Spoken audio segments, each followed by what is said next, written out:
is here. Now, broadcasting from the underground command post, deep in the bowels of a hidden bunker, somewhere under the brick and steel of a nondescript building, we've once again made contact with our leader, Mark Levin.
America, Mark Levin here. Our number, 877-381-3811, 877-381-3811. Welcome. When Israel was attacked during Yom Kippur 50 years and a few days ago, they were surrounded, they were caught off guard, they were losing territory. They quickly reorganized, pushed back on every front. They took the Golan Heights. They took the Sinai Peninsula. They moved east into Jordan. Back then, the man who ran Iran was a dictator. But he was our ally, the Shah of Iran. He actually helped Israel.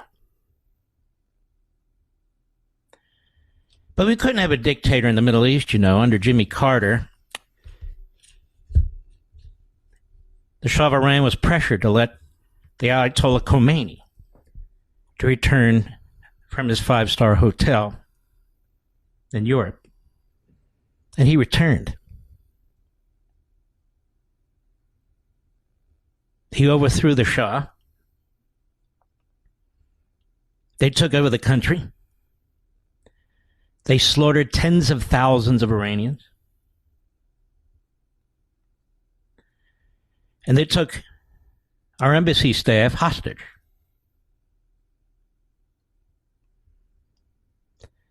That's what Carter unleashed in the Middle East, among other things. Before Reagan was sworn in as President of the United States, the Islamo-Nazi regime in Tehran released the American hostages as fast as they could, because they knew Reagan would bomb them to smithereens.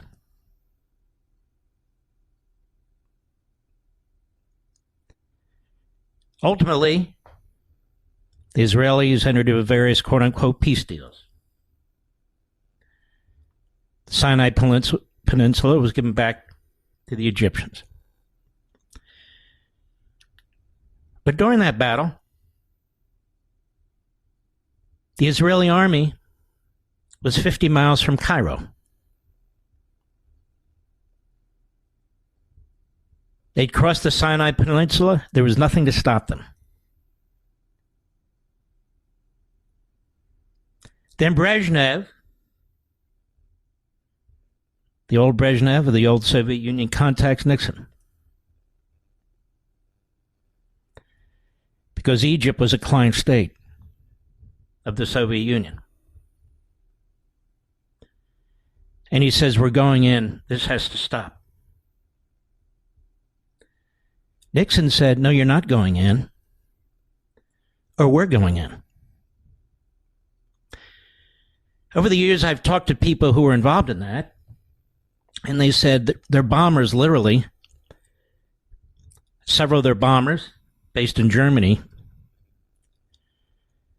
took conventional bombs and replaced them with some nuclear bombs. This nation was put on a full nuclear alert.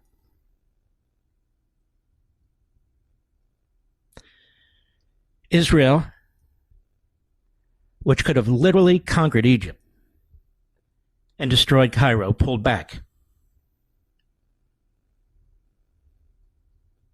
The Soviet Union pulled back and we pulled back.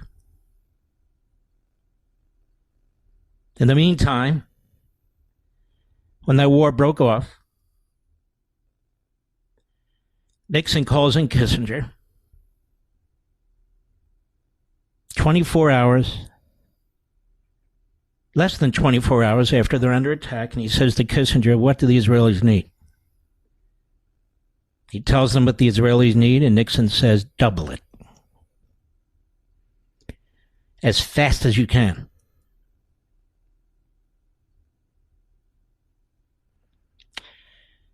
I heard Biden speak today, give a very patriotic speech. He didn't fool me. With a carrier group in the Mediterranean, perhaps a second one. And I kept listening. Okay. What else? We're going to replace their munitions with whatever they want. Okay. What else? Nothing. Now, ladies and gentlemen, can I tell you a little secret? Iran is using Hamas. That's the Muslim Brotherhood.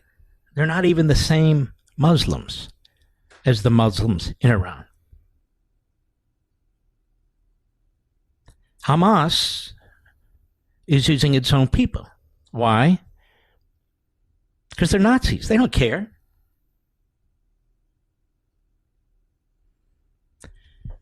Joe Biden created this situation. Oh, he didn't create terrorism per se. He didn't create Hamas per se. He didn't even create the Islamo-Nazi regime in Iran per se. He didn't create Hezbollah per se. But they were all in their cages, like animals. In the prior administration in this country, Donald Trump's administration, who they're trying to put in prison as I speak. Trying to put him in prison as I speak. Because Trump showed strength. He took out Soleimani, who's responsible for all the deaths and casualties of Americans in Iraq. He took out Baghdadi, the head of ISIS. He drew a real red line in Syria, and the Russians had to respect it. Obama drew a red line, and they couldn't pass it over and over and over again fast enough. Talk is cheap. Even stupid talk. Even incoherent talk. Biden rebuilt Iran's military. Biden put tens of billions of dollars into their bank accounts. I don't care that MSNBC has become the propagandists for the Nazis on the one hand, and the Neville Chamberlain of the Biden administration on the other hand. Look at their lineup. Look at their lineup. CNN, pretty much the same thing. Pretty much the same thing. I heard Mark Warner, the chairman, the Democrat, Virginia, of the Senate Intelligence Committee, and Neil Cavuto was doing a pretty good job letting him have it. I was proud of Neil. Sometimes he and I certainly don't agree, but he was pressing right there. All they can keep doing is saying the $6 billion is not available to Iran. You gave $6 billion to Iran. I don't care in what form or where it sits. When they were plotting to assassinate Mike Pompeo? When they're building nuclear weapons? Why are you giving them anything? You should be crushing their economy. But as I keep saying, and as I'm the one who started to say, okay, great, put aside the $6 billion. What about the $70 billion? What about it, boys? What about it, Joe Scarborough? Are you the biggest punk of a whole host of punks over there at MSNBC? You are a disgrace, particularly at a time like this. Your head's so far up Biden's ass, it's coming out of his right nostril.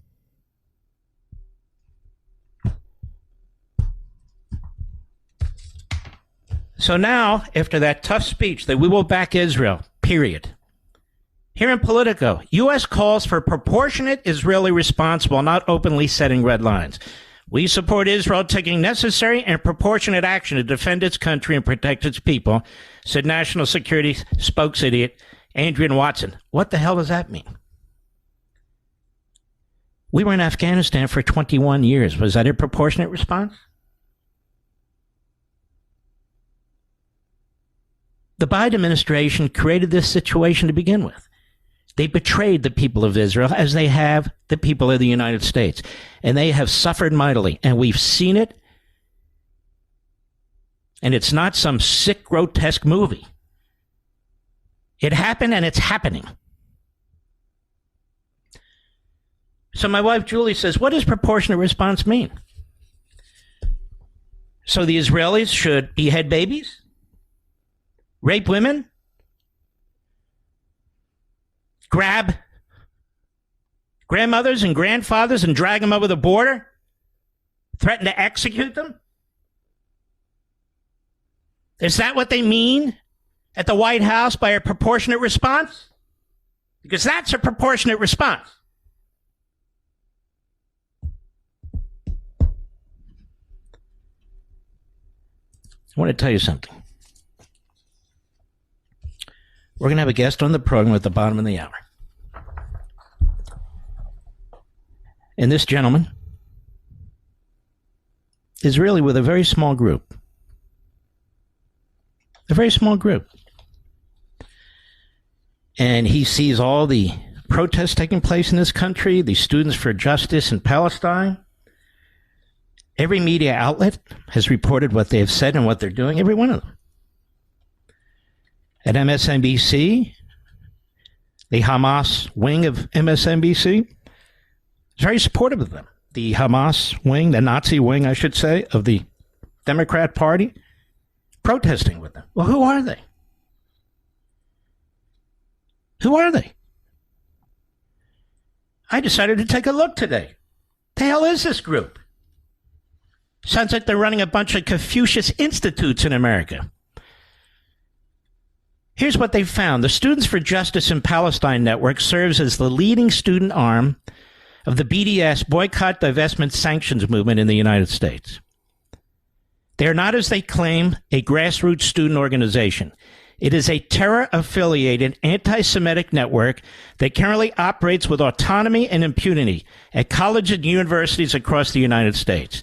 It has adopted a policy of, quote, anti-normalization, unquote, of relations with Zionist groups and most Jewish organizations, with the exception of the equally radical anti-Zionist and pro-BDS Jewish Voice for America. And by the way, a footnote.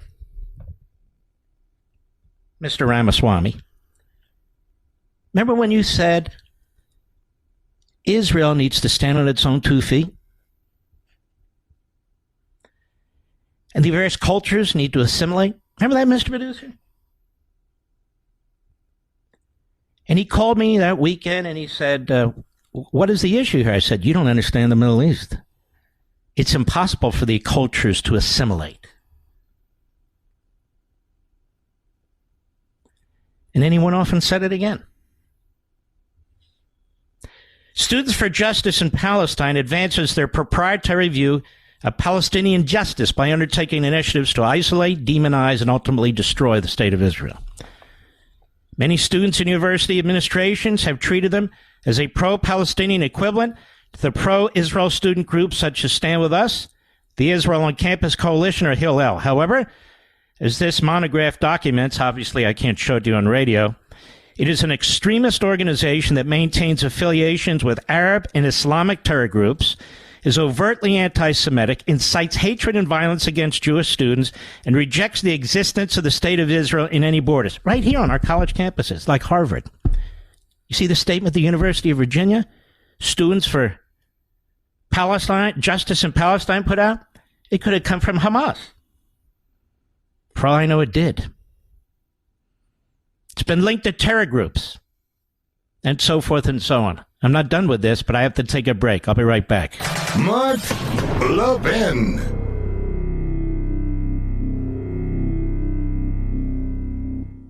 Have you been waiting to buy gold as an investment? Lots of commercials out there, but who can you really trust? I didn't want to make a bad investment, but didn't want to miss the boat either. Sound familiar? Fortunately, I've got great news. If you have an IRA or 401k and want to buy physical gold to diversify your investment, eliminate fear and uncertainty from the process, get the new Gold IRA Company Integrity Checklist. It helps you evaluate and choose the best gold IRA company. To get your free IRA Company Integrity Checklist today, text Levin to 68592. That's Levin to 68592. Now, I trust Augusta Precious Metals and invested myself. Use this checklist to choose the best gold IRA company for yourself and see if you agree. To get your free Gold IRA Company Integrity Checklist today, text Levin to 68592. Again, text Levin to 68592. Text data and message rates may apply. Performance varies. Consult your financial professionals before making investment decisions and get risk disclosures at AugustaPreciousMetals.com. See,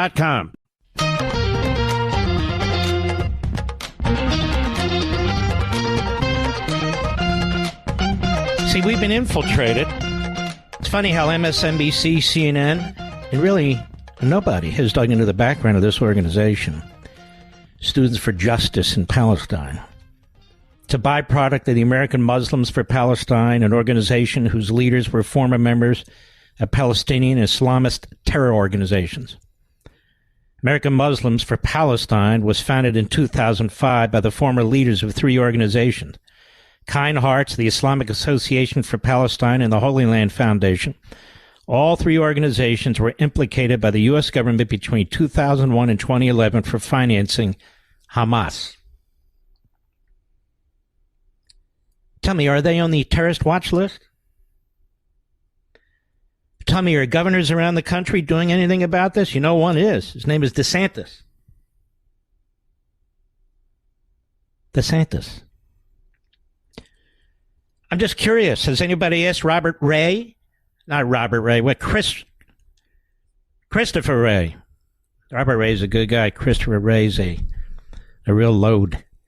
Anybody ask him about Students for Justice in Palestine? Any hearings about Students for Justice in Palestine?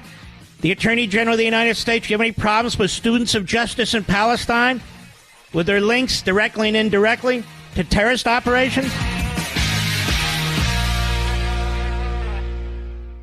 Have you been waiting to buy gold as an investment? Lots of commercials out there, but who can you really trust? I didn't want to make a bad investment, but didn't want to miss the boat either. Sound familiar? Fortunately, I've got great news. If you have an IRA or 401k and want to buy physical gold to diversify your investment, eliminate fear and uncertainty from the process, get the new Gold IRA Company Integrity Checklist. It helps you evaluate and choose the best gold IRA company. To get your free IRA Company Integrity Checklist today, text Levin to 68592. That's Levin to 68592. Now, I trust Augusta Precious Metals and invested myself. Use this checklist to choose the best gold IRA company for yourself and see if you agree. To get your free Gold IRA Company Integrity Checklist today, text Levin to 68592. Again, text Levin to 68592. Text data and message rates may apply. Performance varies. Consult your financial professionals before making investment decisions and get risk disclosures at AugustaPreciousMetals.com. A ruling just came down from federal judge Matthew J. Kaczmarski, United States District Court, so ordered. Plaintiff Ronnie L. Jackson, who is a representative from Texas, represented by American First Legal, versus Joe Biden Jr., President of the United States. Before the court is plaintiff's motion for leave, conduct expedited and limited jurisdictional discovery, filed on August 23, 2023. Plaintiffs claim a recent production of records shows that the United States government knew its ESF funding, that's funding in violation of the Taylor Force Act, in the West Bank and Gaza was benefiting Palestinian terrorists, thereby, quote, increasing the risk of terrorist attacks against the plaintiffs and others similarly situated, unquote. And they aver that the government's admission that its activities in the West Bank and Gaza benefited Hamas suggests, with reasonable particularity, the possible existence of other facts currently hidden, establishing traceability. Thus, they request expedited and limited jurisdictional discovery. The reason, in concert with Hamas's recent attack on Israel that killed 14 United States citizens and resulted in others being held hostage, provide a sufficient basis for plaintiffs' request. Accordingly, the motion is granted. Just issued now. Federal Judge Matthew J. Kaczmarski, United States District Judge. That is a big damn deal. The Biden administration funneled funds to the Palestinian terrorists in violation of the Taylor Force Act, which was passed by Congress, signed by President Trump. And the basics, very simple. No longer will American taxpayers' money flow into these terrorist operations until they swear off terrorism, which they not only have failed to do, they're doing it right now. And so when Joe Biden gets up, we have your back, Israel. It's just like when he gets up and lies to the American people. Did he say today he was going to comply with the law and cut off the funding? No, he didn't. Did he say today that he will cut off the money to the Palestinians? No, he did not. Did he say today that they will actually enforce the existing sanctions against Iran? He did not. Did he say that they would freeze the $6 billion? He did not. But don't worry, Israel, he has your back while you're fighting for your lives. You ask the Israelis. You ask the Saudis. You ask the Egyptians. You ask the Jordanians. You ask the Moroccans. You ask the UAE. Which president do they prefer? Trump or Biden? Then ask yourself, which president do our media prefer? Despite all this tough talk, which president does Iran prefer? Which president do the terrorists prefer? Oh, they know they're going to get whacked now. But who do they prefer? Let's go to Israel, Jerusalem. Dan Diker is the president of the Jerusalem Center for Public Affairs. He put together and did an investigation and analysis of what the so-called Students for Justice in Palestine actually is. Dan Diker, I want to welcome you to the show. How are you, sir? Good to be with you, Mark. Shalom from Jerusalem in a continuation of an unimaginable tragedy here. Just to make one point, the Taylor Force Act that has not been enforced, today the Palestinian Authority is issuing millions of shekels to the over 1,500 Hamas terrorists that invaded Israel and beheaded babies, murdered children using machetes, entire families. Those Hamas terrorists are being now given lifetime annuities by the Palestinian Authority in contravention to U.S. law and in contravention to Israeli law. And I just mentioned that those laws in America have not been enforced properly, even though they've been passed by Congress. Completely ignored by the American media, because the American media, on the one hand, is ignorant, on the other hand, pretends they're rooting for Israel, but for the most part are not. The Students for Justice in Palestine, Dan Dyke, you've done a very thorough examination, and you have provided all your sources for this. They're linked with these terrorist groups, aren't they? Yes, they are, Mark. And in fact, this has been overlooked by the main media discourse in the United States since we issued two versions of what's called SJP en masse by the Jerusalem Center for Public Affairs, fully footnoted. And in fact, the Hamas, which is little known in the United States, is a constituent member of the Boycott National Committee, which is the BDS committee that was established in 2005, 2006 in Ramallah, in the areas, one of the areas under the Palestinian Authority jurisdiction. The Hamas is in the United States. The Hamas is the poster child in hundreds of campuses around the United States, including Harvard, including NYU, some of the big universities across the United States.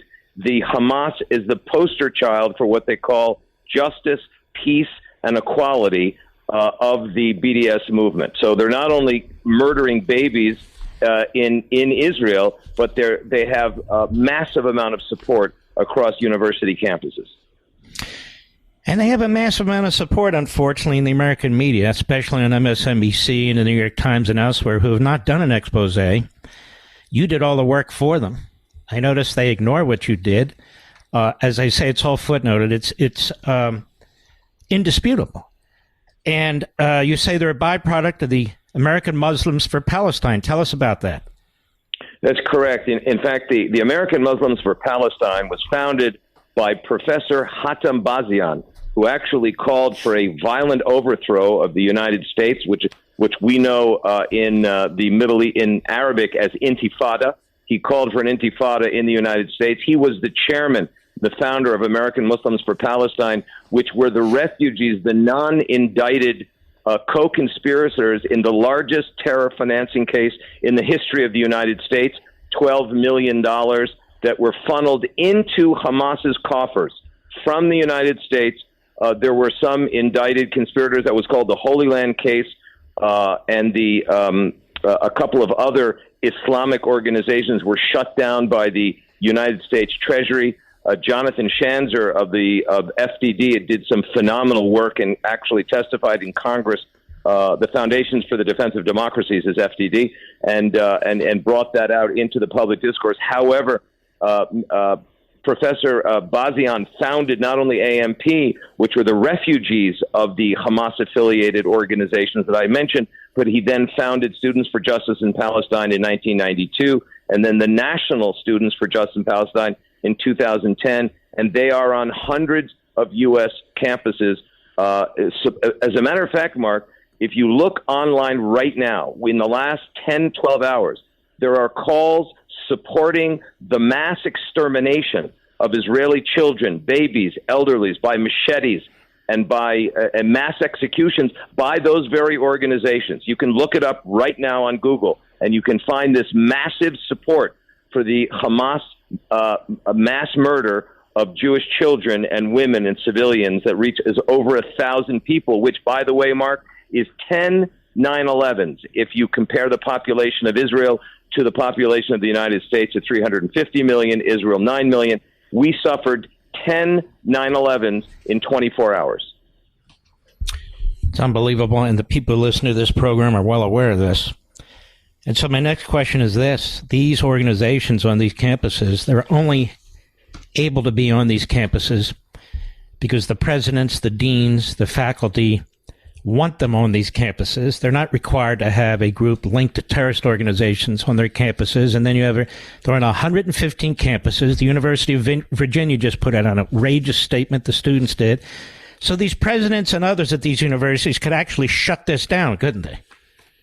They could easily shut it down. And in fact, Hamas, which is a foreign terrorist organization as so designated by the U.S. State Department is not yet a so-called designated terrorist organization by the United Nations, as absolutely extraordinary as that is. But the deans and the presidents of these universities have under the banner of free speech, the First Amendment of the United States Constitution, have decided to allow these what they call grassroots student organizations to operate freely, even though they support the violent public declarations of Hamas leadership, of Palestinian Islamic Jihad leadership, of Popular Front for Liberation of Palestine, a Marxist-Leninist organization calling for the decimation of the Jewish state, and they've been doing it for years and years and years with impunity on these campuses.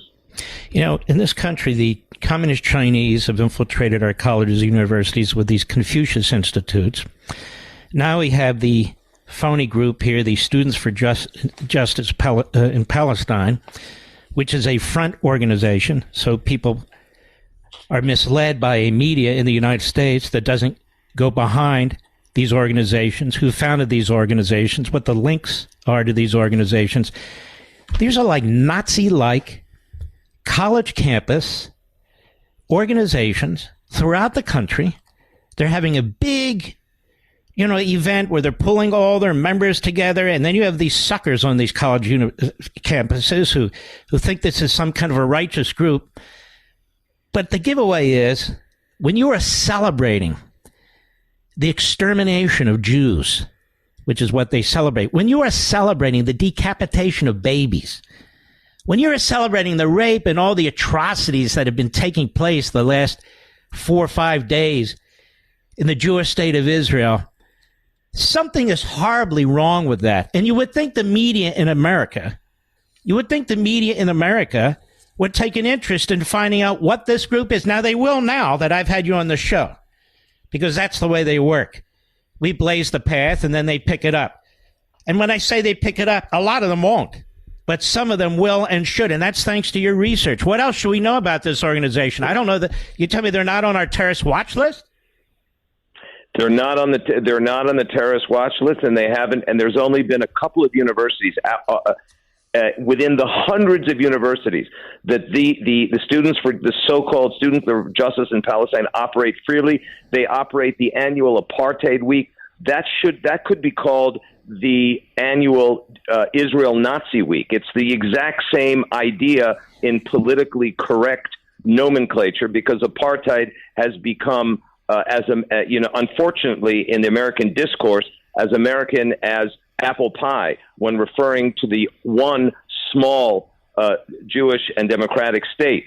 And this is what we have felt at the Jerusalem Center for Public Affairs in doing all this research has been overlooked, and university presidents ill-advised to allow this type of behavior. The Nazi and Soviet conspiracy theories run wild across these campuses and are, in fact, my own alma mater, Harvard University, has even allowed the student organizations to fund the annual Israel Apartheid Week under the banner of free and peaceful assembly, while essentially calling for the decimation of the Jewish and democratic state, which you and I and the rest of America and the rest of the world has just seen that Hamas is an ISIS lookalike and has acted with the same brutality as ISIS and other medieval mass murder organizations. It's really the night of the living dead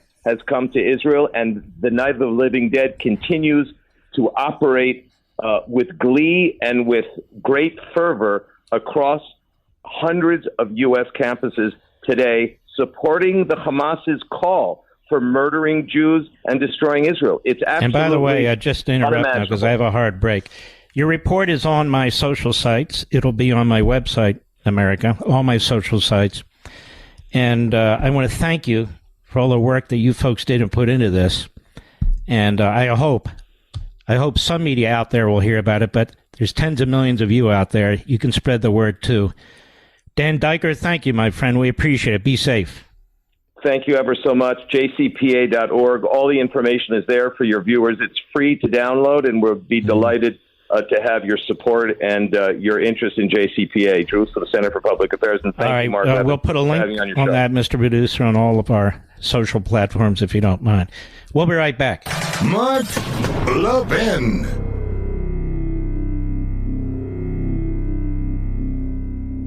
Have you been waiting to buy gold as an investment? Lots of commercials out there, but who can you really trust? I didn't want to make a bad investment, but didn't want to miss the boat either. Sound familiar? Fortunately, I've got great news. If you have an IRA or 401k and want to buy physical gold to diversify your investment, eliminate fear and uncertainty from the process, get the new Gold IRA Company Integrity Checklist. It helps you evaluate and choose the best gold IRA company. To get your free IRA Company Integrity Checklist today, text Levin to 68592. That's Levin to 68592. Now, I trust Augusta Precious Metals and invested myself. Use this checklist to choose the best gold IRA company for yourself and see if you agree. To get your free Gold IRA Company Integrity Checklist today, text Levin to 68592. Again, text Levin to 68592. Text date and message rates may apply. Performance varies. Consult your financial professionals before making investment decisions and get risk disclosures at AugustaPreciousMetals.com.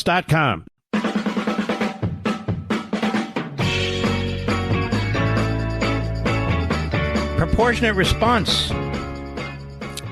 Well, our man, Joel Pollack, dear friend over at Breitbart, he looks at the law. So going to talk about proportionate response? We should know what that means, right? For the media, it means Israel losing. For the Biden administration, it means Israel taking a massive hit, but not ultimately defeating Hamas. Because I have a story here now, remember? Proportionate, and now we have Reuters. The U.S. is talking to Israeli officials and others about the idea of safe passage for Gaza civilians after Israel's airstrike following a deadly... How is Israel supposed to do all this? Look, defend yourselves, but make sure there's safe passage for Gaza citizens. And how do you do that if you don't control Gaza?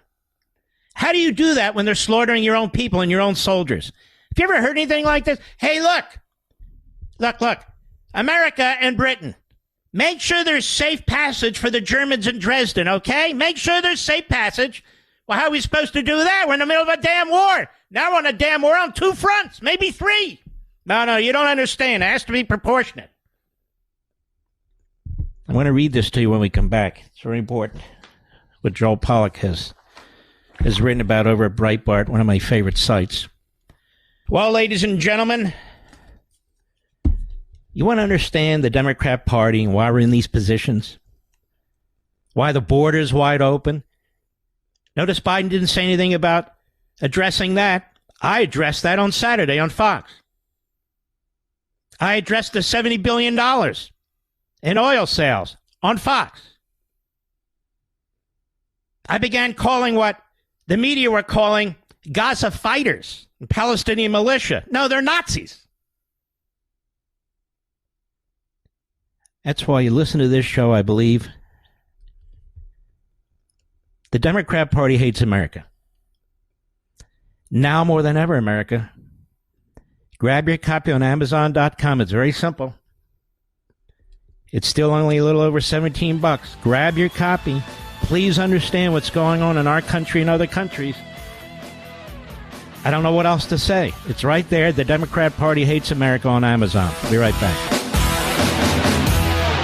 This segment of the podcast is exclusively sponsored by Pure Talk. Pure Talk offers great coverage and can save your family money on your wireless bill every single month. Go to puretalk.com to find the plan that's right for you. Thank you again for listening, and thank you so much for this sponsorship, Pure Talk.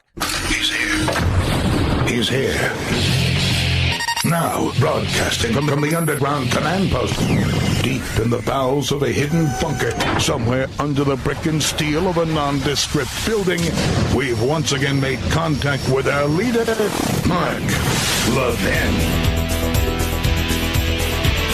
By the way, America, I heard this guy, Bob Good, out of Virginia, one of the 8 boneheads, who put us in a terrible position and voted against cutting spending, voted against a stronger border, and beat his chest that he's a conservative and he's really sick of what's going on. He's on TV again. I don't know why they use these guys. The guy hasn't done a damn thing for this country while in Congress. He's barely been in Congress. And he gets all this attention, and that's the problem. With our media, too. That's the problem. All right, I want to move on. I touched on this yesterday about this AP reporter. This is from Unfreedom of the Press.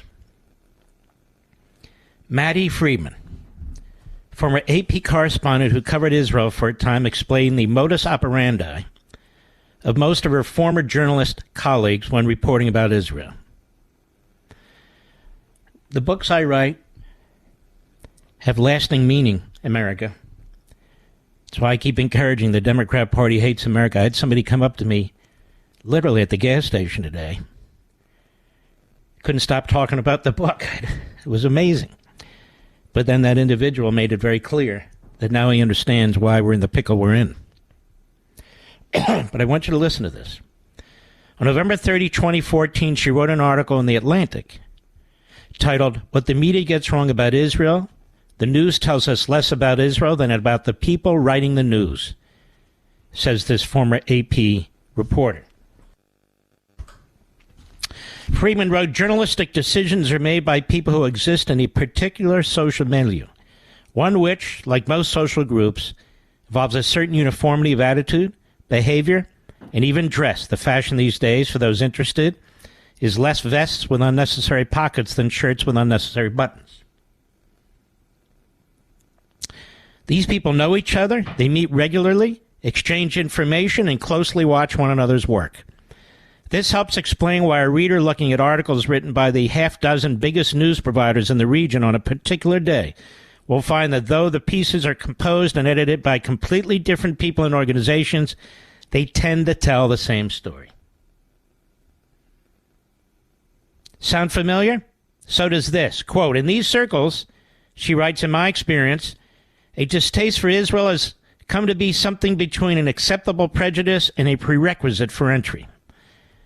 She says, "I don't mean a critical approach to Israel policies or to the government currently in charge, but a belief that to some extent the Jews of Israel are a symbol of the world's ills, particularly those connected to nationalism, militarism, colonialism, and racism, an idea quickly becoming one of the central elements of the progressive West zeitgeist, spreading from the European left to American college campuses and intellectuals, including journalists.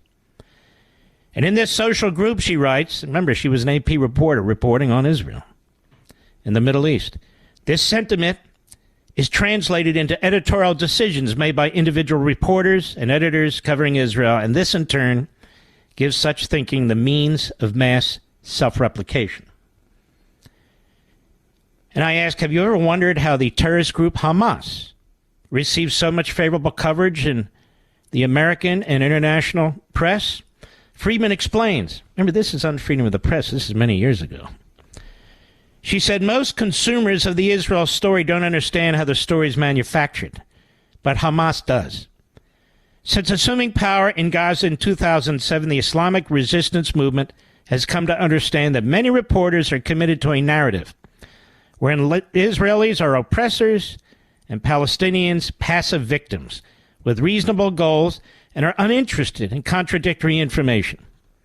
Recognizing this, certain Hamas spokesmen have taken to confiding to Western journalists, including some I know personally," she says, "that the group is in fact a secretly pragmatic outfit with bellicose rhetoric, and journalists, eager to believe the confession and sometimes unwilling to credit locals with the smarts necessary to deceive them, have taken it as a scoop instead of spin." In Gaza, she writes, "This goes from being a curious detail of press psychology to a major deficiency.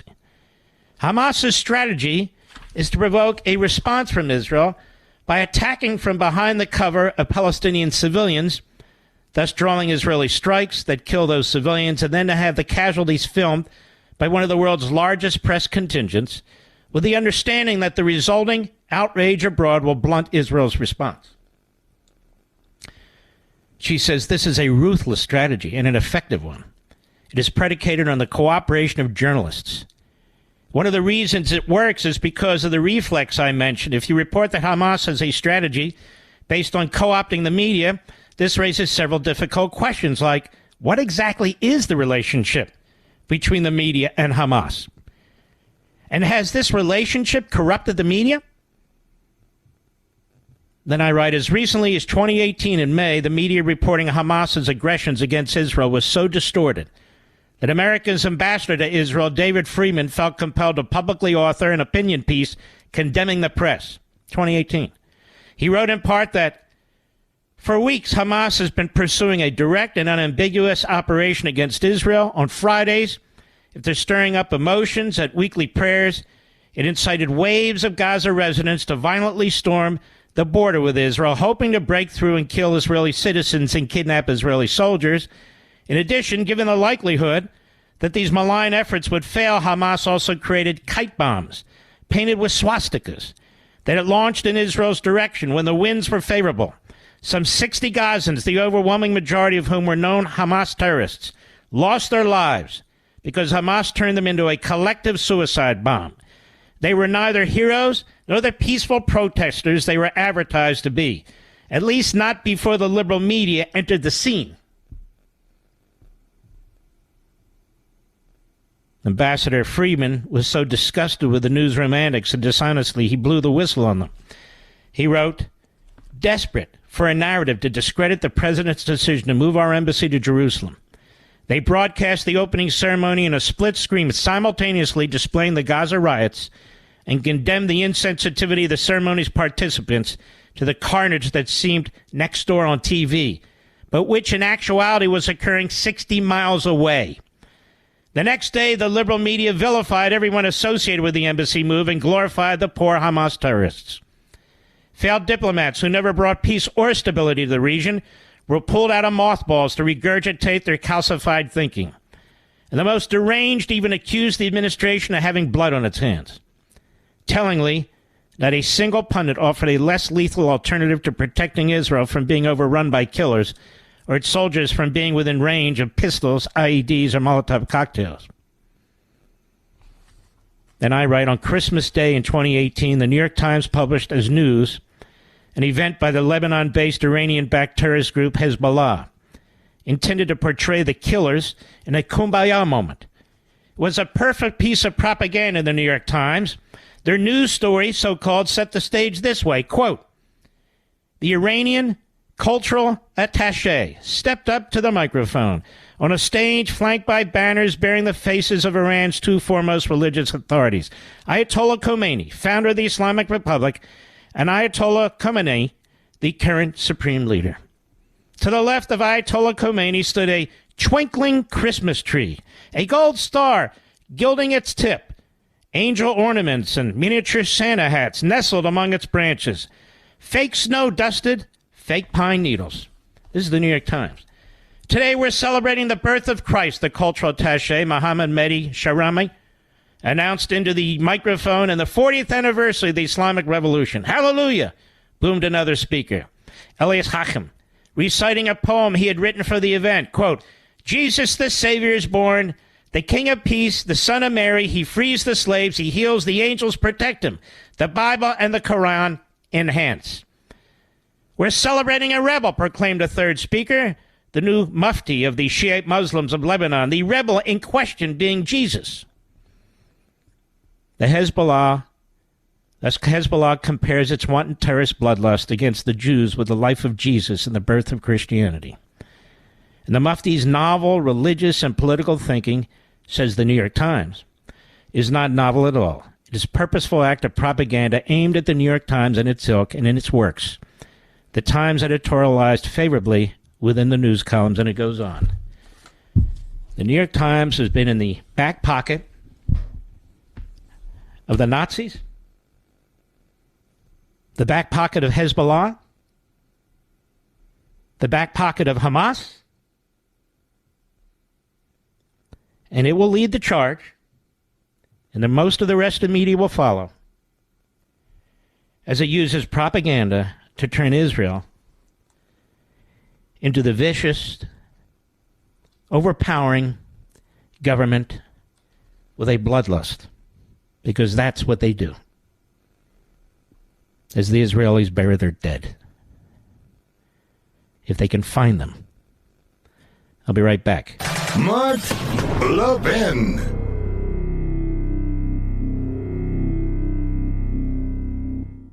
I have to tell you something that speaks to the very core of our values as Americans, about a veteran-owned company on a mission to make a real difference in the lives of our military members. And of course, I'm talking about our great sponsor, Pure Talk. I absolutely love what they're doing. Our veterans gave everything to protect our nation, and Pure Talk understands the sacrifices they've made. Now, they've set an ambitious goal to eliminate $10 million in military debt by Veterans Day. But they can't do it alone. They need your help. When you switch to Pure Talk's lightning-fast 5G network, they'll donate a portion of every new order to this noble cause. And you can make a real difference just by choosing superior cell phone service. And Pure Talk's plans start at just $20 a month, offering unlimited talk, unlimited text, more data, and a mobile hotspot. Just go to puretalk.com/Levin, Levin, and make the switch. Let's rally together, show our unwavering support for our veterans, get the best service at the best price as well. Visit puretalk.com/Levin, puretalk.com/Levin, and switch to Pure Talk today in less than 10 minutes. It's the right move, and it's the American way.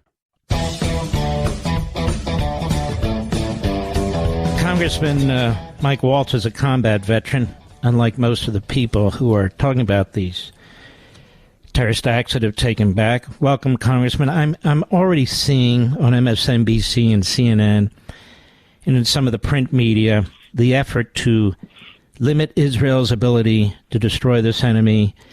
The Biden administration, while Biden gives this speech, out of the other side of his mouth, his administration is saying proportionality, trying to tie their hands. They're also trying to negotiate with the Israelis in advance of a ground offensive, how to get Gazian citizens out. Now, Congressman, it is not possible for Israel to do all these things. They don't control Gaza and win a war, is it?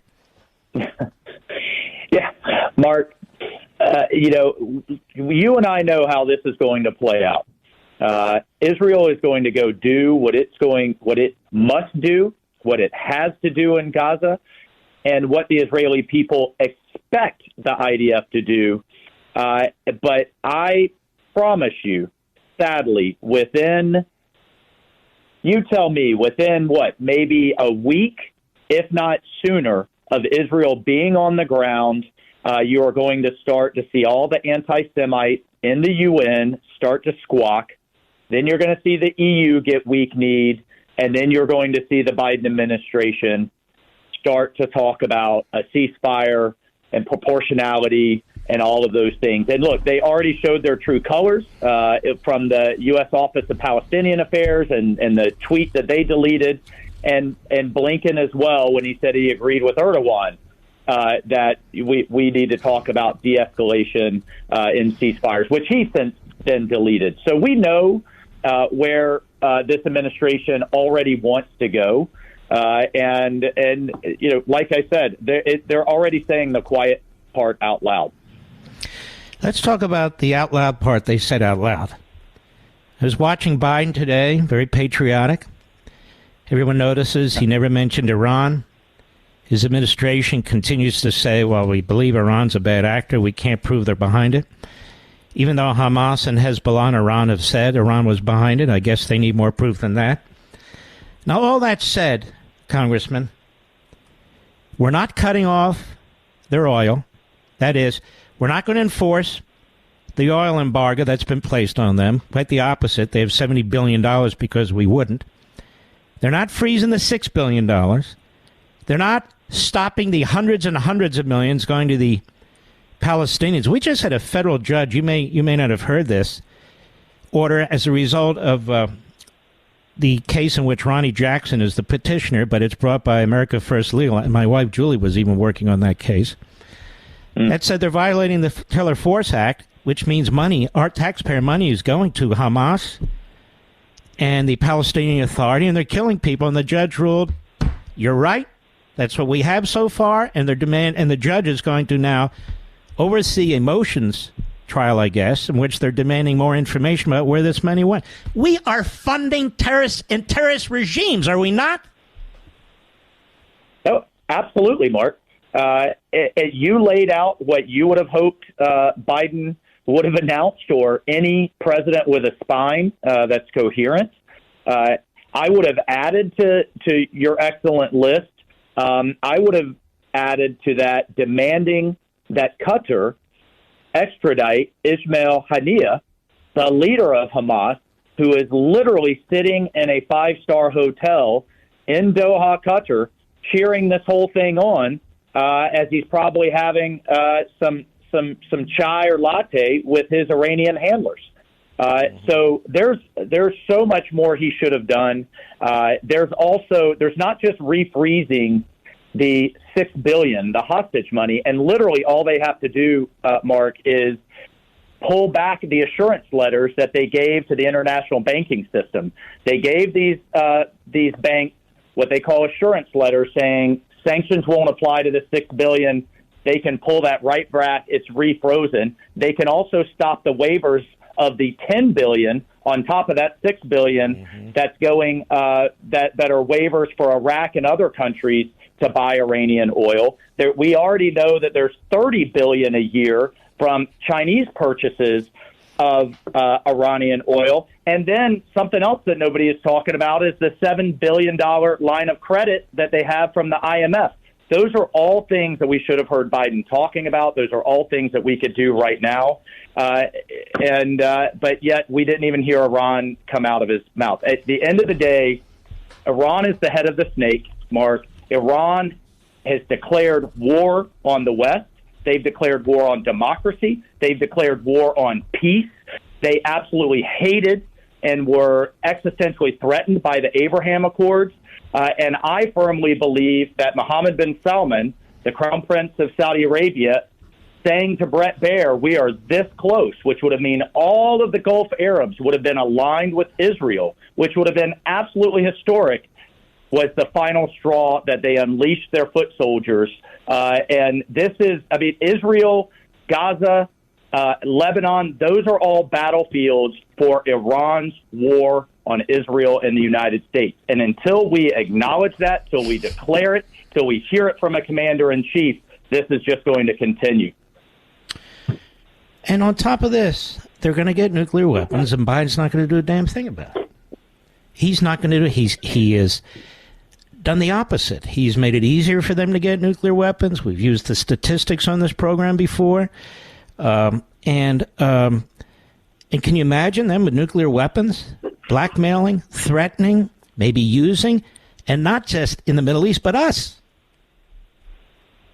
Look, the thing that, one could only imagine what they're going to do under a nuclear umbrella, much less use them. And if they would, as they are absolutely promising to do, to literally wipe Israel off the face of the earth. But the thing, I say this over and over again, the thing the regime cares about the most, clearly not its own people, is its power, is its wallet. And we have to go back to maximum pressure. We had them at less than 200,000 barrels a day just a few years ago. Now they're up to a 5-year high of 4 million barrels a day. Congressman, if you can, I'd like to have a hard break. Hold on now. We have a hard break. I want to get back to you. If you have a moment, we'll come right back to you. I'll be right back.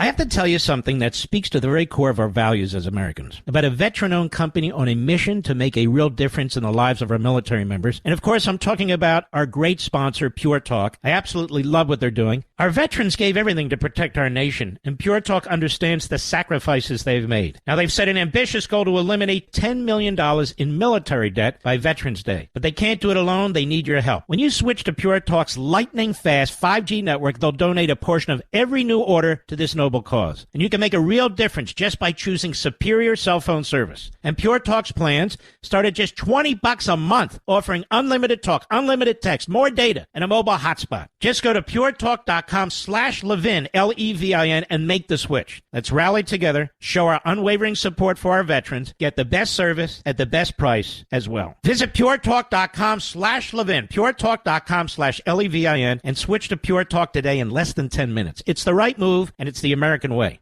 Mark Levin, the Thunder on the right. Call in now, 877-381-3811. Congressman Mike Waltz, the Democrat Party in America has a problem that it will not address. Pelosi wouldn't address it, Hakeem Jeffries, Joe Biden, Schumer. They have a Marxist wing within their party that is thoroughly anti-Semitic. They call themselves the Democratic Socialists. That's the organization that backs them. They are thoroughly anti-Semitic. And they represent the Hamas wing of the Democrat Party. And, you know, President Biden, again, in a generality, he talks about anti-Semitism, and then he talks about Muslims, and then he talks about on and on and on. But he won't call out his own party. He won't call out the squad, and there's more than the squad. He won't call out the anti-Semites on our college campuses and so forth. He's a coward, isn't he? Well, you know, Mark, I call the squad the Hamas caucus because that's what they've become. And I mean, just how ironic, how moronic is it to have Tlaib standing there next to a Palestinian flag and also next to a gay pride flag, knowing how ethnic minorities, knowing how anyone LGBTQ is treated by Hamas, by Hezbollah, by all of these terrorist organizations. I mean, it's just ridiculous. And they're talking out of both sides of their mouth. But what is so disturbing to me is when you see polling of 18 to 25-year-olds that are coming off of these, coming out of the indoctrination that's going on in our college campuses by the Democratic Socialists, and they're showing 40 to 50% support for these terrorists. At the same time, wanting to have some type of activism for all of these other things that the terrorists are absolutely against, that the terrorists would execute them for if they dared step foot into Gaza spouting this stuff. It's just it doesn't make any sense. It's moronic, and you're absolutely right. The leaders of the Democrat Party just don't have the guts to call it what it is, which is anti-Semitic, and this is just terrorism, and it's pure evil. And then we have the narrative beginning. It's starting with the liberals and the media and elsewhere, leftists, that maybe this happened because of Netanyahu, you see, because he wanted to have these reforms put in his country, even though he and his coalition were elected for these reasons. And these reforms, were so horrific that he actually wanted to reintroduce democracy in his country, challenging a judicial oligarchy. So Ehud Barak, who was a failed prime minister, almost gave the whole country away under Clinton, to Arafat. He's organized this effort to undermine the elected government in Israel. He's organized the effort with enormous sums of money, not just in Israel, but coming from billionaires in the United States and Europe. And they work closely with the Biden administration. That's one of the reasons Biden refused to meet with Benjamin Netanyahu, the elected leader of the country. And so they try to tear the country apart. They were talking about a civil war. They enlisted some of the IDF generals. They enlisted some of the intelligence leaders and so forth and so on. And so, their enemies look at this. Their enemies look at this and they say to themselves, okay, look at the Washington administration. Look at what these people are doing to the elected government in Israel, and among other things, you talked about Saudi Arabia and Israel and so forth. So for them, the stars lined up. For the Nazis, the stars lined up. And it is amazing to me that the Democrat Party in this country, that the Biden administration, and that the radical left in Israel takes no responsibility for anything. Now, I'm not saying responsibility for terrorism and the atrocities, but for weakening Israel and showing that to their evil outside enemies, no? No, well, and then on top of that, as we were just saying, by not calling out anti-Semitism, you're normalizing it, particularly on our college campuses when you have people chanting, literally chanting, "Gas the Jews," and that's not called out. It's disgusting, Mark. I had the opportunity to sit down when we visited Israel earlier this year with the prime minister, and he walked us through how he was working through their legislative process, their constitutional process, that the oligarchy that was and is their judicial system. But you're going to decry that as anti-democratic, as you said that they were elected to do. I mean, people voted for him and his coalition government. His two top priorities were judicial reform. You may disagree with it, but you don't get to then call that an apartheid state or anti-democratic. And then two, transformative peace with Saudi Arabia. Those were the man's two top objectives. And then to hear these activists hypocritically calling him out, I don't see Tlaib calling out the Iranian regime for shooting schoolgirls. I don't see them calling out the regime for literally hanging people in the street if they dare protest. I don't see the abuse of women on a systematic, regular basis getting called out by these terrorist governments. I mean, Mark, I've literally seen Islamic extremists. They call themselves the Taliban, but they're really all the same. Machine gun a girls' school with the little girls in it. I don't see that type of behavior being called out. If you want to talk about evil forces that are anti-democratic, that's where they need to be loud and proud. But instead, they want to go after an elected prime minister who is working through a process to reform their judiciary and wants peace in the Middle East. And all I'm going to continue to do is call them out at every step of the way, because it's just, as I said, the whole thing disgusts me. Congressman, as an as an Afghani war veteran, how many years were we in Afghanistan? 20, 21? 20 years. Okay, so years. Israel, it may take Israel several months to take care of business. I don't think they'll be fighting that war with this particular terrorist group for 21 years.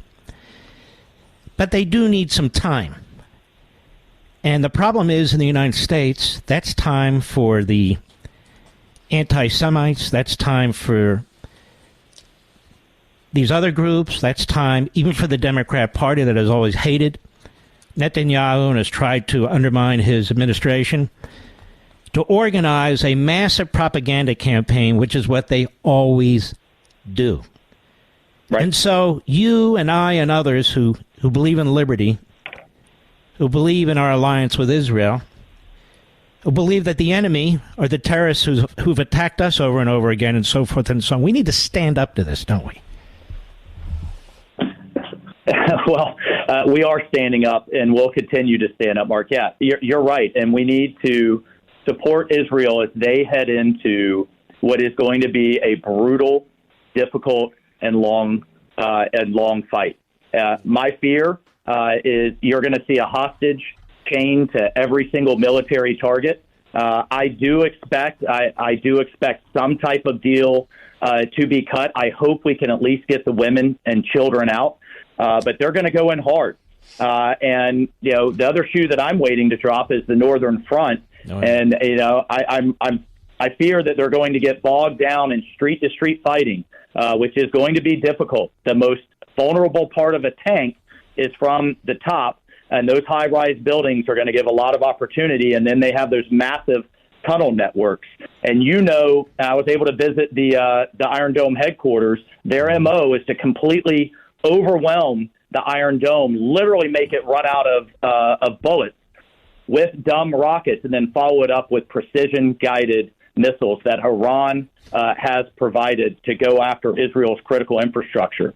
But take a step back right now, Mark, and Putin is happy. He has a second front. The Ayatollah is happy. He'll trade proxy casualties for his foot soldiers in Gaza and Lebanon all day long for Israeli casualties. And China's happy because they're all too pleased to see us, get, from their perspective, bogged down helping Israel. So this is this unholy evil trinity that is running circles around the Biden administration right now, that has a bunch of academics who are feckless and weak, and our adversaries see this and they're taking full advantage of it.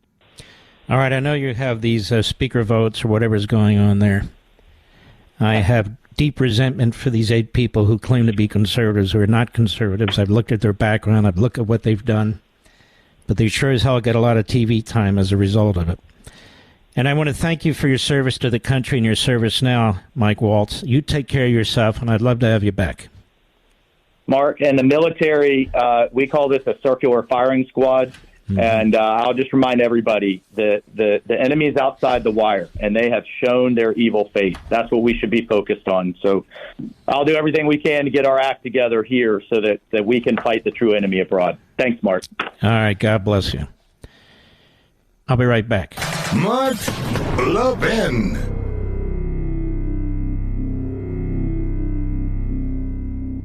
I have to tell you something that speaks to the very core of our values as Americans. About a veteran-owned company on a mission to make a real difference in the lives of our military members. And of course, I'm talking about our great sponsor, Pure Talk. I absolutely love what they're doing. Our veterans gave everything to protect our nation, and Pure Talk understands the sacrifices they've made. Now, they've set an ambitious goal to eliminate $10 million in military debt by Veterans Day. But they can't do it alone. They need your help. When you switch to Pure Talk's lightning-fast 5G network, they'll donate a portion of every new order to this noble cause. And you can make a real difference just by choosing superior cell phone service. And Pure Talk's plans start at just $20 a month, offering unlimited talk, unlimited text, more data, and a mobile hotspot. Just go to puretalk.com/Levin, Levin, and make the switch. Let's rally together, show our unwavering support for our veterans, get the best service at the best price as well. Visit puretalk.com/Levin, puretalk.com/Levin, and switch to Pure Talk today in less than 10 minutes. It's the right move, and it's the American way.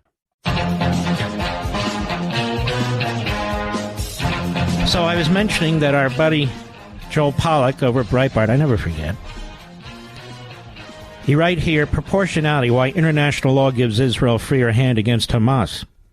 The coming days, there will be claims that Israel is inflicting disproportionate casualties on Palestinians in Gaza. As a response to the terror attack by Iran-backed Hamas Nazis this weekend of the Jewish holiday, activists and analysts will compare casualty figures in Israel, now passing 1,200 dead and thousands more wounded, with casualty figures in Gaza. Already, radical left-wing kooks have tried to equate the numbers of dead on each side. Such comparisons overlook the fact that Palestinian terrorists targeted civilians, who account for the majority of the Israeli dead, while the Israeli military is targeting terrorists, who are typically the vast majority of Palestinian dead, although they hide among the civilians. Hamas and other Palestinian terror groups use civilians as human shields, hiding weapons, fighters, and infrastructure in civilian buildings, so that even if Israel attacks these sites, Palestinians claim a propaganda victory.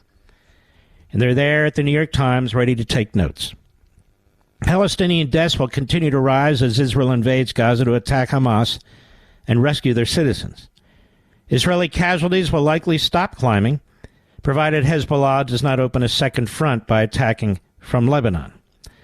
That will lead to the claims that Israel is killing disproportionate numbers of Palestinian civilians, but that is a false use of the doctrine of proportionality in international law. Under international law, while civilian casualties are to be avoided, they may be lawful in wartime if the number of deaths is proportionate relative to, ready, the legitimate military goal, not to the number of deaths on the other side. This war is different from past conflicts between Israel and Hamas. Before, Israel's military goal was to stop and deter Hamas attacks on Israeli cities. Now the goal is to remove Hamas from Gaza, a legitimate goal, though it'll be harder to achieve, in fact brutal, and will result in more deaths. Those brave Israeli soldiers. Ultimately, responsibility for Palestinian civilian deaths rests with Hamas and Iran.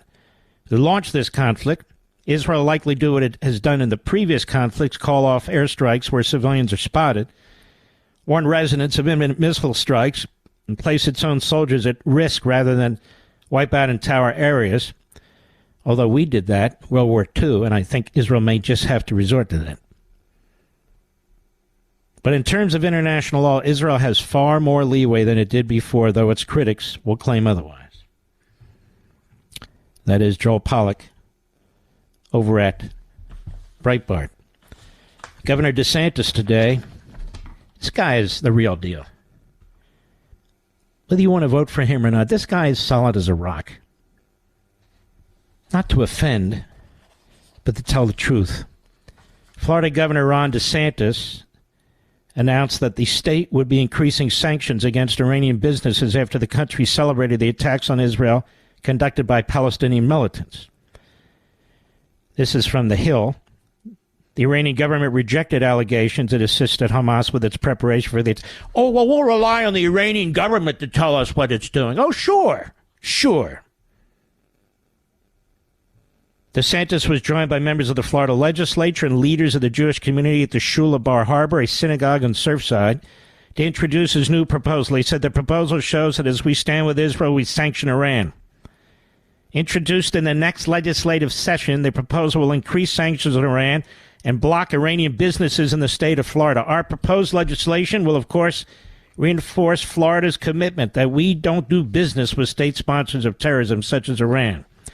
He said it's going to expand the prohibition on state investment in Iranian businesses to include the financial, construction, manufacturing, textile, mining, metal shipping, shipbuilding, and port sectors. And this builds on the DeSantis bill that he signed in May that restricts property ownership for citizens from China, Cuba, Venezuela, Syria, Russia, North Korea, and Iran. This guy's the real deal. Real deal, Ron DeSantis. We salute you. I'll be right back.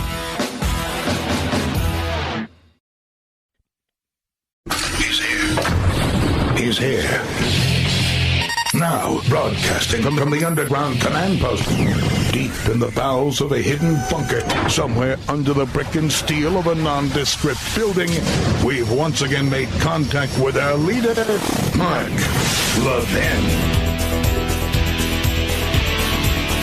Hello, America. Mark Levin here. Our number, 877-381-3811, 877-381-3811. We're seeing pictures out of Gaza. Where are these pictures coming from? They're coming from the Nazis. Are there American journalists in Gaza right now? No. British? No. French? No. Italian? No. So where are these videos and pictures coming from? They are fed to the media by the Nazis. That's where they're coming from. I read to you that piece by Matty Friedman. It's actually a he. I apologize. And Matty Friedman wrote, I didn't read you the entirety of what he had written. I put part of it in on Freedom of the Press. We know in this country the press is not to be believed. Oh, there's certain outlets, yes. Certain reporters, yes. But Israel cannot defeat Hamas once and for all and not defeat Hamas once and for all. And I don't know why one Israeli should spill a drop of blood. A drop of blood. Trying to make sure that the enemy goes unharmed. Or that they only get, quote unquote, the right person. Now, what I'm saying will sound heretical to so many, particularly the pro-Biden and pro-Hamas part of the media. Not always the same, by the way. But that was official United States policy during World War II.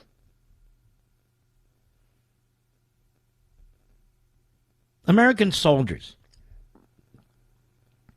were not required to go door to door unless they needed to go door to door for tactical reasons, not humanitarian reasons.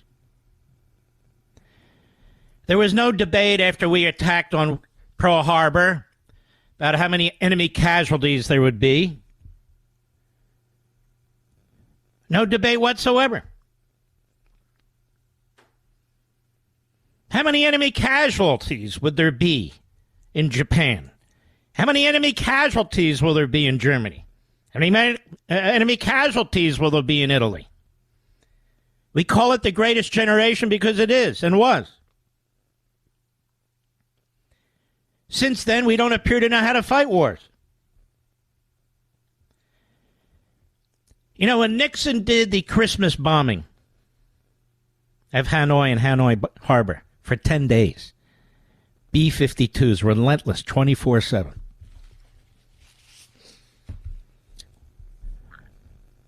The North Vietnamese and their Viet Cong militia wouldn't come to the table to negotiate. After 10 days, they begged to come to the table. What that demonstrated was we could have won in Vietnam.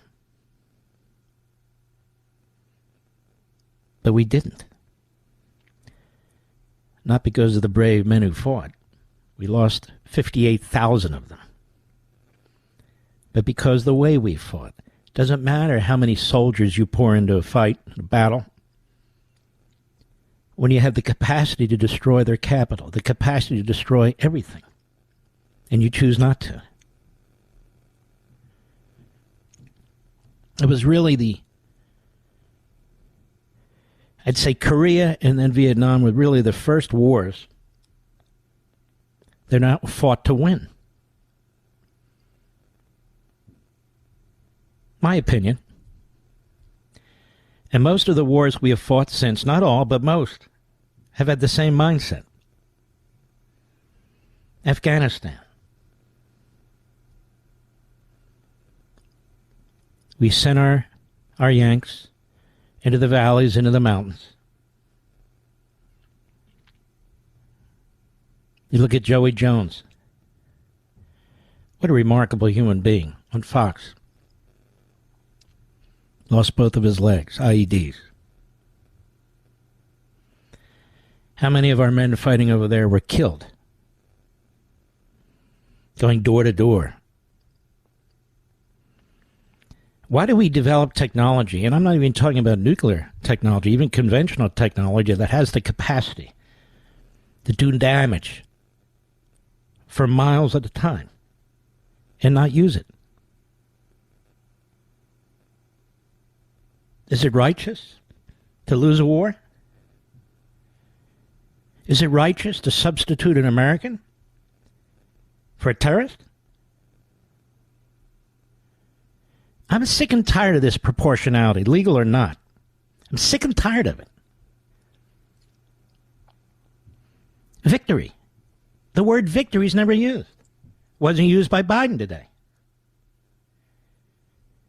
Biden clearly is not doing everything he can, and I'm not talking about introducing troops, obviously, but he clearly isn't doing everything he can. He armed this enemy with tens of billions of dollars, knowing damn well. We just had a judge rule in the American First legal case, which I'm proud to say my wife worked on with other great lawyers at that organization, just tonight. Basically ruled the Taylor Force Act was violated because some of those funds went to terrorism. Does it get any more damnable than that? I'll bet you I'm the only one talking about it. I'll bet you it won't be on a single cable show. Unless I bring it up. And it'll be on every cable show. But anyway, you can't win a war when you're exchanging your own troops for what the enemy decides. We know this enemy wants civilians killed. They're Nazis. They're terrorists. This is what they've done in every one of these battles. But this battle's different. This wasn't a battle, to push back the Israelis or this side of the... This was a battle to destroy an entire country and wipe out an entire people. And you see what they would do if they could. And of course, the Mufti, the Palestinian Mufti of Jerusalem in the 30s and 40s, was an ally of Hitler's. He contributed 5,000 Palestinians to World War II in the effort to defeat America and destroy Jews. And he met with Hitler once, but he met with his lieutenants frequently. We have people in the streets who are celebrating the decapitation of babies because they're Jews.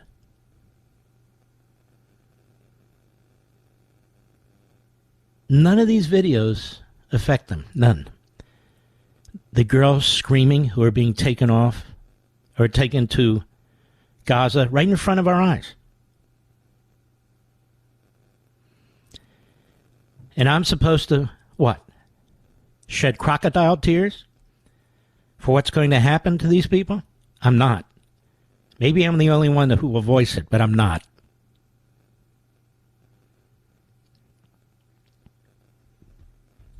Israel has every right to throw every damn thing it has at barbarians. And if there are innocent people, quote-unquote civilians, who are killed, then maybe they ought to organize to take out the government they elected. But it's not Israel's responsibility to accommodate the media, to accommodate the citizens that voted for Hamas, or to allow Hamas to get away with what it always gets away with. Not now. And if I'm the last voice on earth, and I won't be, whatever they have to do, and I will defend it. How many of you have these sleepless nights or these thoughts before you go to bed about what's going on there? Really righteous people do. Some people just turn it off. They want to watch something else,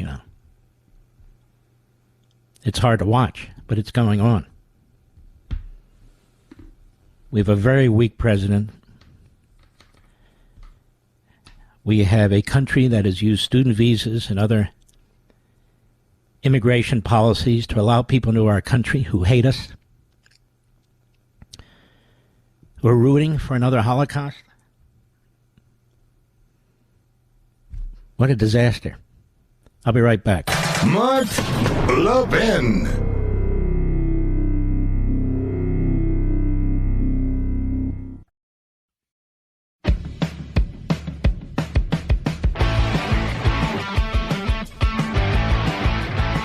It's a pleasure to have with me my friend Brett Baer, head Muckety Muck of News over there at Fox. How are you, Brett? Hey, Mark. How are you? Well, let me say this to you. I really mean this. Sometimes I'm critical of our own. Fox has, far and above all other news organizations, done a tremendous job bringing the truth and the facts of what's taken place in Israel to the American people. And the news department, you and Martha in particular, and Trey, have really been second to none. And I imagine when you watch these things, it turns your stomach. It's probably hard to sleep at night. That's what I'm finding. Yeah. With these video images put out mostly by Hamas and the acts and the atrocities. I mean, how do you deal with this? Yeah, Mark, it's true. And, I did 2 hours with Dana this morning and then did my show. But seeing it real time, and a lot of this stuff comes in as you're anchoring, and digesting actual reports where reporters are on the ground talking to commanders about finding a kibbutz with babies, 40 babies killed, some of them beheaded. That's not fake stuff. I mean, we confirm it on the ground. And the videos and the wrenching testimonials of family members who have missing people who are believed to be held hostage in Gaza. It is tough, and it takes a toll. It's visceral.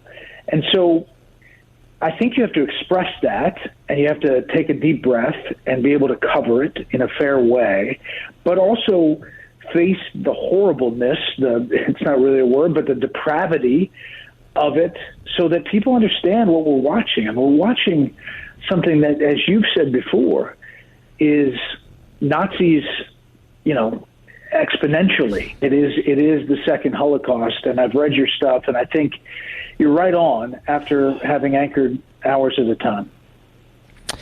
And yet there are elements in our country, in our college campuses, honestly, within the Democrat Party, who see the same thing we're seeing and go from non-committal in terms of outrage to blaming Israel to calling for the obliteration of Jews in our own country. I mean, I don't remember that during the Holocaust, or at least reading about it during the Holocaust. This is pretty shocking how many people, particularly young people in this country, are of this mindset, is it not?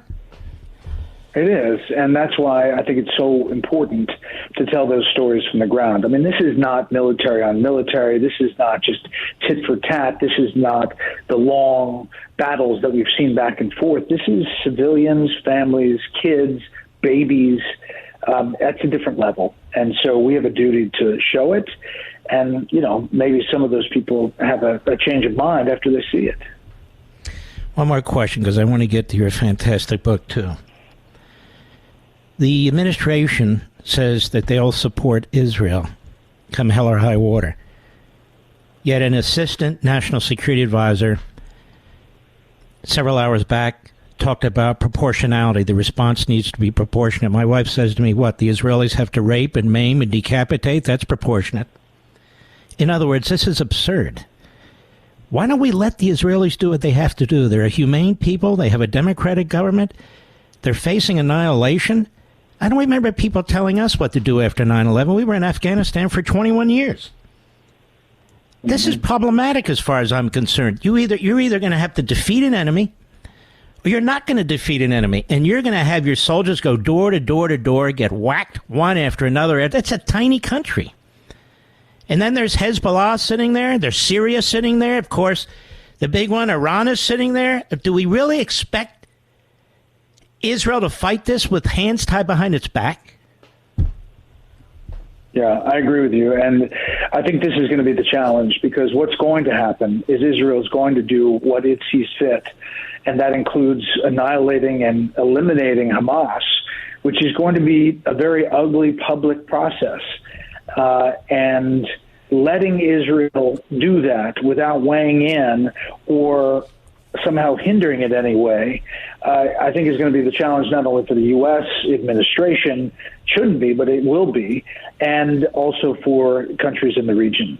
So the next, I would say, week, but listen, to be honest, this is going to be weeks on weeks. I had the Israeli ambassador to the UN on tonight, and he was very blunt and said they're going to do what they have to do, but it's going to take a long time. I also want to thank you for your outstanding interview with Kirby.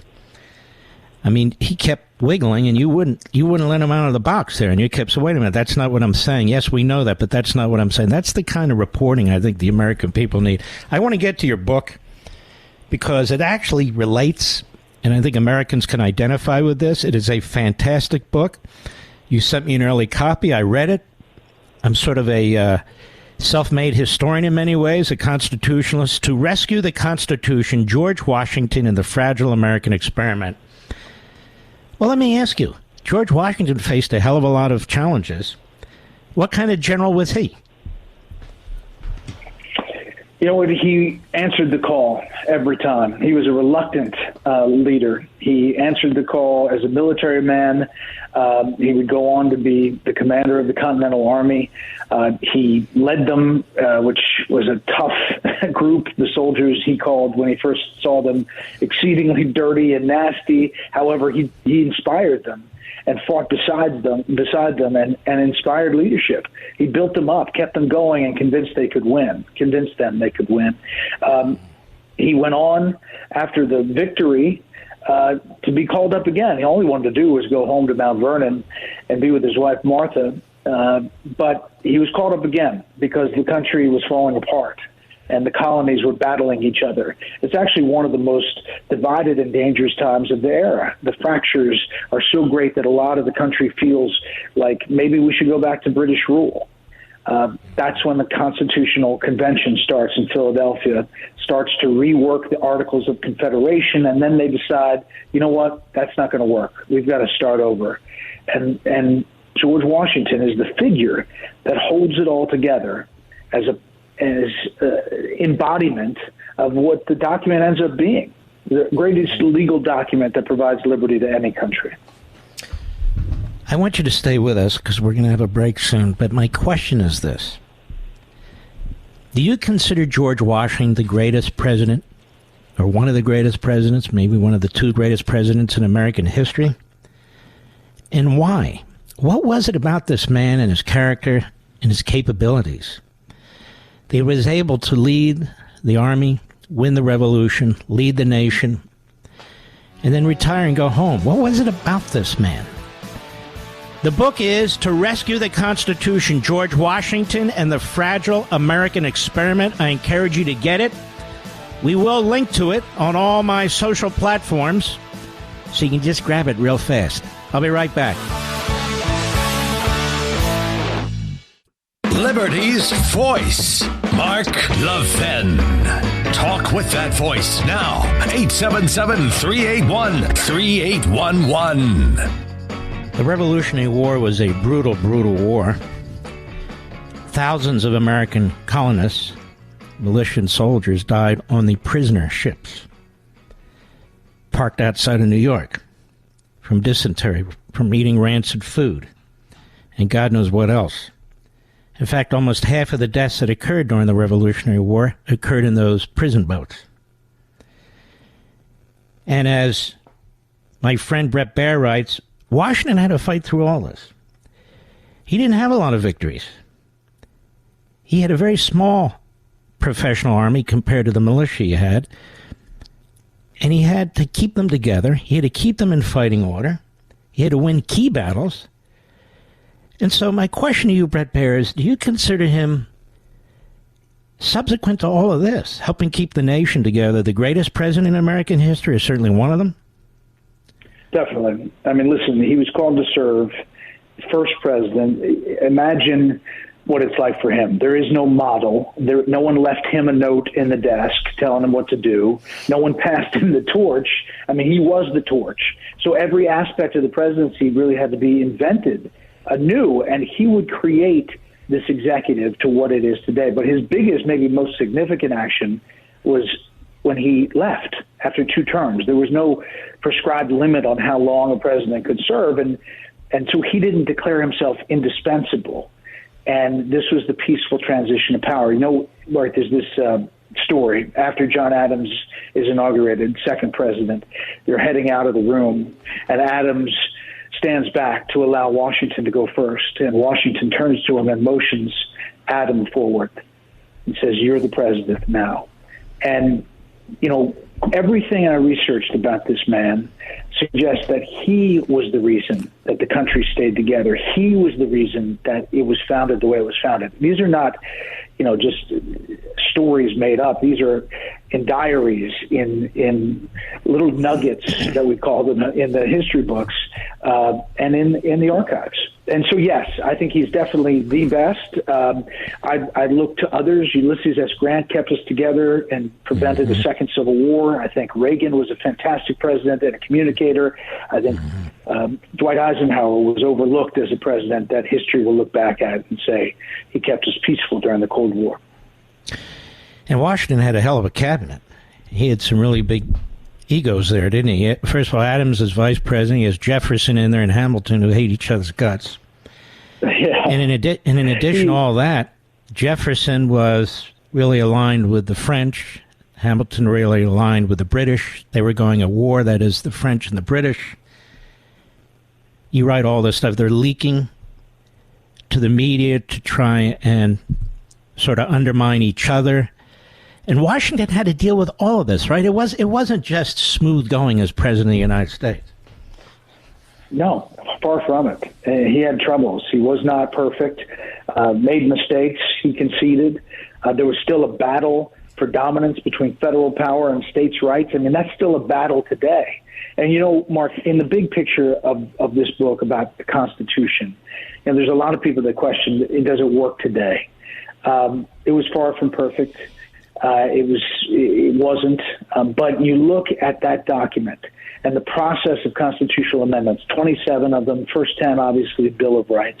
But you look at, say, how would we do it today? And, yeah, you could make tweaks and changes, but for the most part, as you know more than anybody, the Constitution is the greatest legal document ever written. Ever written. They borrowed from philosophers of the past. They saw what countries failed, what countries succeeded. And you know, Brett Baer, it's self-correcting.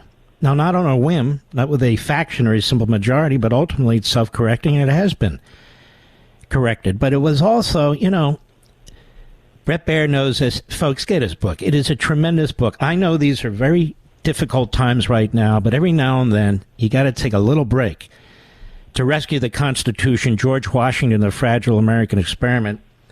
Nobody supported the Constitution more in 1852 than Frederick Douglass. Really the leading abolitionist and escaped slave and so forth and so on. And he said of the Constitution, the Constitution doesn't promote slavery. We need virtuous people to execute what the Constitution says. That's kind of what you write in this book, too. The Constitution's not perfect. But the biggest problem is you have to have people who believe in it, who are going to truly support their oath to it, their allegiance to it. And sometimes today we have people who say they do, but they really don't. But Washington was all those things, wasn't he? He was. And listen, I came to the end of this process, and this is the fifth in the presidential books, and your books are great. Before talking about them, and I'm trying to do it in a soda straw look at a moment in history, and in a narrative way that's readable, especially for younger generation. Because and we've talked about this before, Mark, but I really believe that young people are not getting our history of who we are as a country. Mm-hmm. So, but I have to say, at the end of this process, researching, writing it. It gave me a sense of hope, not because the birth of our nation was so smooth, but because it wasn't smooth. And the dissent is built in the cake. It's baked in. And so is the union, and trying to find a mix between dissent and union. And really that is what Washington taught us.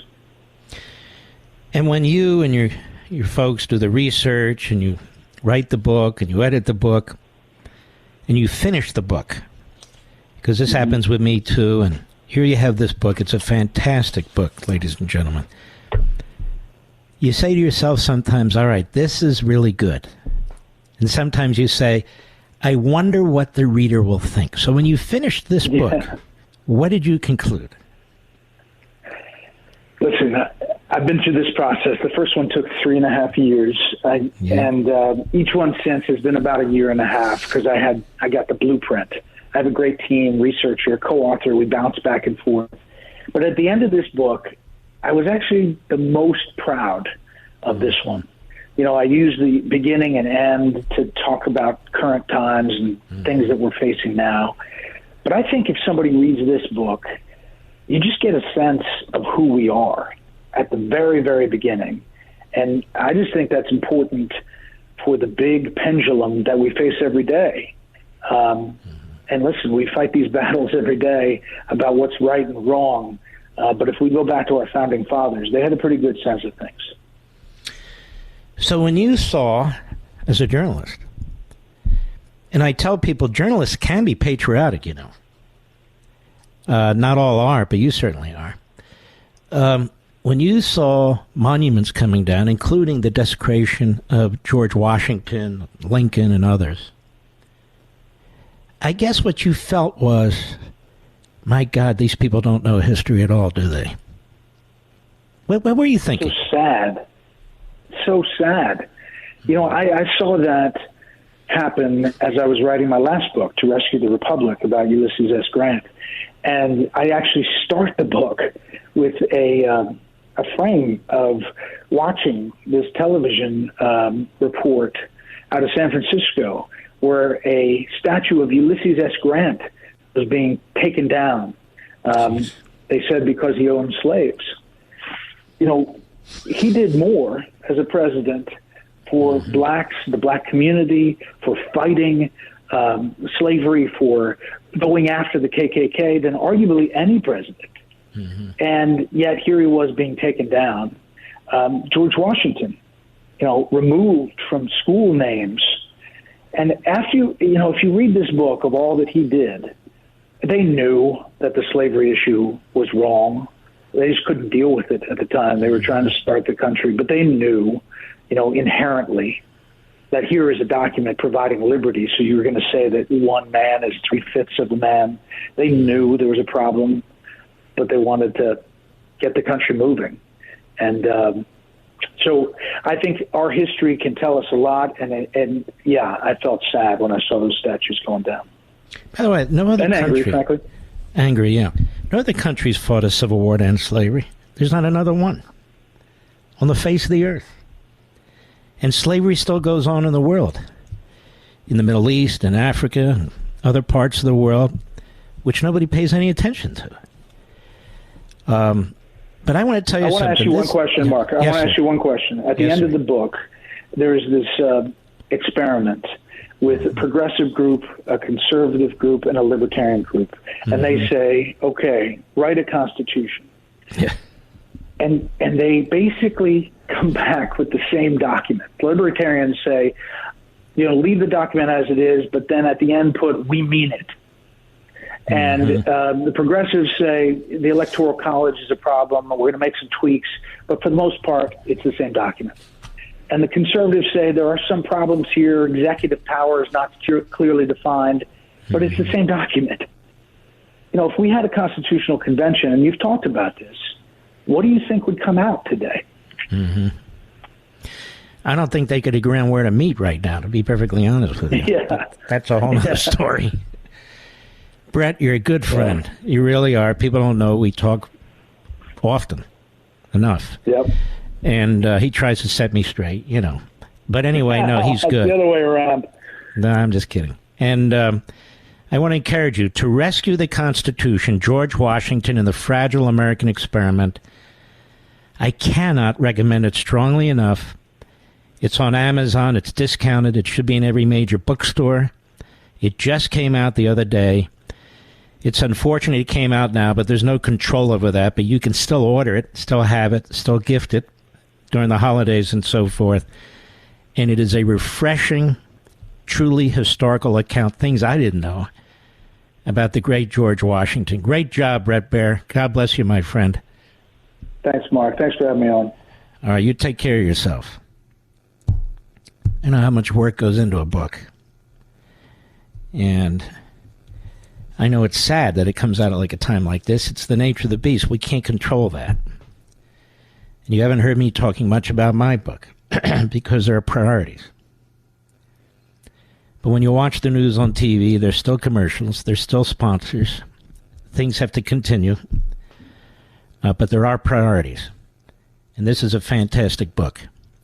To Rescue the Constitution, George Washington and the Fragile American Experiment. You can link right on my social sites there, where we have it. I'll be right back. Mark Levin.